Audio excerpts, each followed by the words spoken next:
Assalamualaikum. Ada pepatah mengatakan jika tak kenal maka tak sayang, tapi kalau udah kenal jangan terlalu sayang. Maka dari itu perkenalkan, nama saya Alvina Oktaviani dari kelas 12 agama 1. Video ini saya buat untuk memenuhi tugas usul fikih dari Bapak As'ad Hussein, yang mana judul materinya adalah tarjih. Nah, sebelum kita mulai ke materinya, ada yang tahu gak apa sih tarjih itu? Secara bahasa, tarjih berarti menguatkan. Nah, secara redaksional di kalangan ulama usul fikih memang terdapat beberapa perbedaan. Misalnya, Muhammad Al-Janjani menggunakan istilah yang berarti menetapkan atau menguatkan dua dalil yang berlawanan yang dapat dijadikan pegangan. Menurut mazhab Hanafi, bahwa tarjih adalah sebagai kelebihan suatu dalil dari dalil lainnya, yang mana dalil tersebut tidak dapat berdiri sendiri. Artinya, kedua dalil tersebut memiliki kekuatan yang sama. Untuk memilih mana yang harus dimenangkan antara dua dalil tersebut, diperlukan adanya dalil lain untuk pendukung. Munculnya pertentangan dua dalil ini dimungkinkan oleh para mujtahid ketika mereka sedang membahas dalil-dalil yang ada. Namun mereka sepakat bahwa pertentangan yang dimaksud hanya bersifat lahir zahiri saja, karena pembuat hukum yakni Allah Subhanahu wa Ta'ala tidak mungkin memunculkan dua perintah atau larangan yang saling bertentangan. Ada beberapa cara yang dapat dilakukan untuk mentarjih atau menguatkan salah satu di antara dua dalil yang saling bertentangan.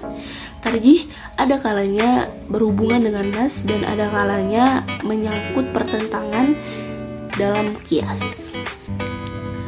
Terhadap penyelesaian dua nas yang bertentangan, para ulama mengemukakan beberapa langkah. Pentarjihan salah satu nas terbagi menjadi 4 sisi, yaitu yang pertama sisi sanad, yang kedua sisi matan, yang ketiga sisi hukum, dan yang keempat sisi dari indikator dalil lain. Tadi dari sisi sanad oleh Imam Asy-Syaukani dapat dilakukan dengan berbagai cara. Misalnya, sanad yang memiliki banyak rawi lebih kuat dibandingkan sanad yang hanya memiliki sedikit rawi.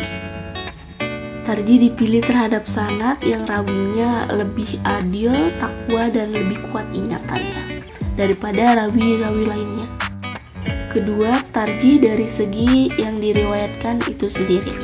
Misalnya, lebih menguatkan hadis mutawatir yang diriwayatkan oleh banyak orang daripada hadis yang masyhur yang hanya diriwayatkan oleh beberapa orang saja. Hadis masyhur lebih dikuatkan daripada hadis ahad atau hadis yang hanya diriwayatkan oleh satu orang saja. Ketiga, mentarjih dari segi menerima hadis. Misalnya, lebih menguatkan hadis yang diterima melalui pendengaran langsung oleh Nabi Muhammad SAW daripada hadis yang didapati oleh tulisan saja. Tarjih dari segi matan, menurut Al-Amidi, matan yang bersifat melarang lebih didahulukan daripada matan yang sifatnya menyuruh.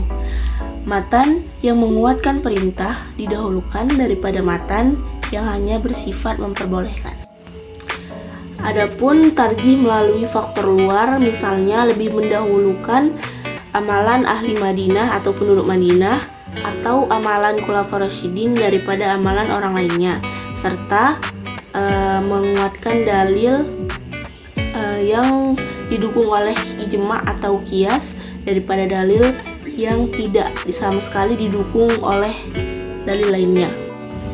Jika yang bertentangan itu antara qiyas dan qiyas, maka dapat ditarjih dengan berbagai cara.